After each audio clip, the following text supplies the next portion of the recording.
डीमार्ट्स के बारे में, जिसमें मेन है 4 ड्रग्स, मेथोट्रेक्सेट, हाइड्रोक्सीक्लोरोक्विन, सल्फासालाजिन और लेफ्लुनोमाइड।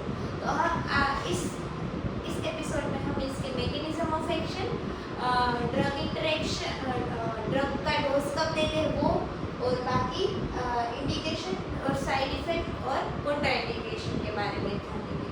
तो सबसे पहले मेथोट्रेक्सेट इनहिबिट करता है डायहाइड्रोफोलेट रिडक्टेज। इंडिकेशन क्या है? Rheumatoid arthritis, psoriatic arthritis, juvenile idiopathic arthritis और एसएलई के कोई केसेस में दे सकते हैं।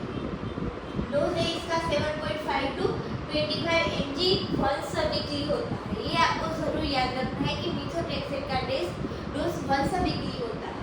और उसके साथ फोलिक एसिड को कंबाइन करते हैं, क्योंकि फोलिक एसिड को ये यहाँ पे इफेक्ट करने से उसकी कम करता है। तो इसलिए हमें अल्टरनेट डे पे, जिस डे पे सपोज कि आप मंडे को मेथोट्रेक्सेट दे रहे हो तो ट्यूसडे को फोलिक एसिड को, ये भी वंस अ वीकली देना है। ठीक है। साइड इफेक्ट क्या है? Nausea, mouth ulcer, vomiting, hair loss. ठीक है। एलएफटी अल्टर्ड हो सकता है, बोन मेरो सप्रेशन भी हो सकता है।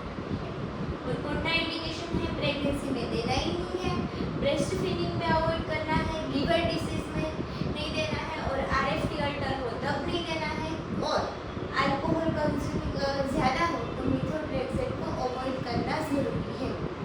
ठीक है। फिर सेकेंड लाइन ड्रग, और methotrexate first line drug in RA, in conventional DMARDs. फिर आता है हाइड्रोक्सीक्लोरोक्विन। अब इसको देने से पहले सबसे पहले पेशेंट का आपका एग्जामिनेशन करवाना जरूरी है, क्योंकि ये रेटिनल डैमेज कर सकता है और ये प्रेगनेंसी में सेफ है। ठीक है। ये क्या करता है? लाइसोसोमल पे एक्यूमुलेट होके एक्शन करके लाइसोसोमल पीएच कम करता है, जो डिक्रीज करता है TLR7 और TLR9 की एक्टिविटी को कम करता है। Most important drug of choice है ये एसएलई में। ठीक है, ये आपको याद हो। और माइल्ड आरए और जोपन सिंड्रोम में यूज कर सकते हैं। डोज है इसका 200 से 400 mg पर डे। अगर पर बॉडी काउंट करें तो हम लेस देन 5 mg पर केजी पर डे दे सकते हैं। साइड इफेक्ट में मैंने जिससे बताया था, रेटिनल टॉक्सिसिटी करेगा, skin pigmentation, rash headache, LFT को भी अल्टर कर सकता है।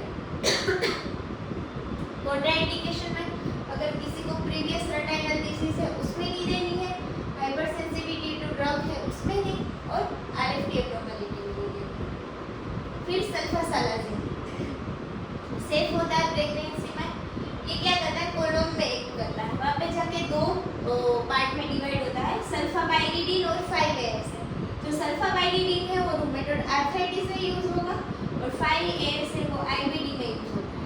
ये क्या बहुत ज़रूरी है, ये बहुत यूज होता है सल्फासालाजिन। आरए सोरियाटिक आर्थराइटिस एसपी में यूज कर सकते हैं। इसका ना लोडिंग, इसका ना जैसे 500 mg फर्स्ट डे पे डेली देना है, इंक्रीज कर सकते हैं इसको 1 to 2 gram per day follow by 3 gram per day. ठीक है। ये क्या करवाता है? मेल में ग्लूकोजूस्पर्मिया करवाएगा, बाकी ये सारे तो है ही, एलएफटी अल्टर करवाएगा, हेडेक नोसिया वगैरह, leukopenia, orange yellow discolouration of urine. एक इसके कारण होता है रिफाम्पिसिन के कारण, और एक इसके कारण सल्फासालाजिन के कारण। फिर अगर एलर्जी हो और एलएफटी आरएफटी एब्नॉर्मलिटी हो तो उसमें कॉन्ट्राइंडिकेशन। फिर लेफ्लुनोमाइड, ठीक है, ये क्या करता है? डाइहाइड्रोयूरेट को डीहाइड्रोजिनेज को इनहिबिट करता है। इसको प्रोनाउंस करने में ये डिफिकल्टी हो रही है, पर याद रखना है आपको। तो और ये क्या करेगा? डी नोवो पैरेटिक सिंथेसिस को इनहिबिट करेगा।